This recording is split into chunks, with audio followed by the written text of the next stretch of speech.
څنګه کولی شو د فشار د ناروغۍ څخه ځان او د کورنۍ نور غړي وژغورو؟ فشار یوه خطري او وژونکې ناروغي ده او دا ناروغي د زړه حمله او عصبي سټروک رامنځته کوي او د دې حالتونو په رامنځته کېدو سره د انسان د مرګ سبب کیږي. نو هغه خلک چې د فشار ناروغي نه لري د فشار د رامنځته کېدو مخنیوی دې وکړي او ځان دې د فشار د ناروغۍ د رامنځته کېدو څخه وژغوري. که چیرې تاسې د فشار ناروغۍ لرئ نو خپل فشار ناروغي مو کنټرول کړئ، ځکه چې د فشار جګوالی د زړه د حملې او د دماغي سټروک سبب کیږي او بیا دا ستاسې د مرګ سبب ګرځي. راځو دلته هغه کسانو ته چې د فشار د ناروغۍ د رامنځته کېدو چانس پکې زیات دی.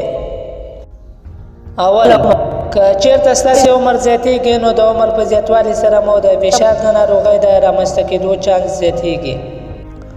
دویم، که چیرته ستاسې وزن زیات وي او چاغ یاست نو په تاسې کې د فشار د ناروغۍ د رامنځته کېدو چانس زیات دی.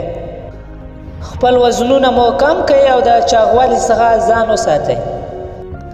دریم، که په ژوند کې لاندې عادتونه ولرئ نو په تاسې کې به د فشار د ناروغۍ د رامنځته کېدو چانس زیات وي.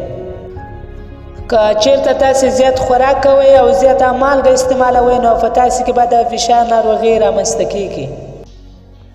که چیرته تاسې تمرین نه کوئ او سګرټ څکوئ نو په تاسې کې به د فشار ناروغي رامنځته کېږي. که چیرته ستاسې مور او پلار نه او بابا د فشار ناروغي ولري نو په تاسې کې به د فشار ناروغي رامنځته کېږي. څنګه کولی شو د فشار د ناروغۍ څخه ځان وساتو او صحتمند واوسو؟ راځو دلته هغه لارو چارو ته چې موږ پرې د فشار د ناروغۍ څخه ځان ساتلی شو.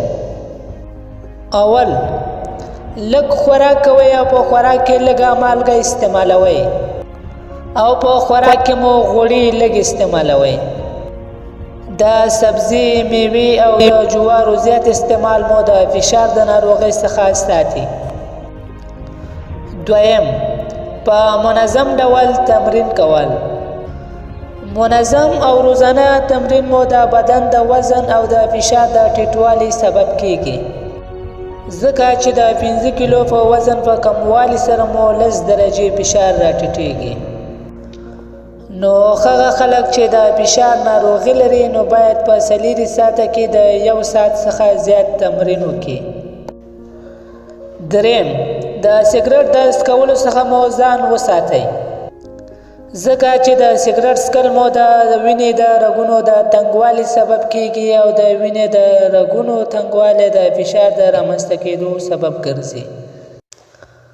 څلورم، د غوسې او د خفګان څخه مو ځان وساتئ، ځکه غوسه او خفګان مو د وینې د فشار د جګوالي سبب کیږي.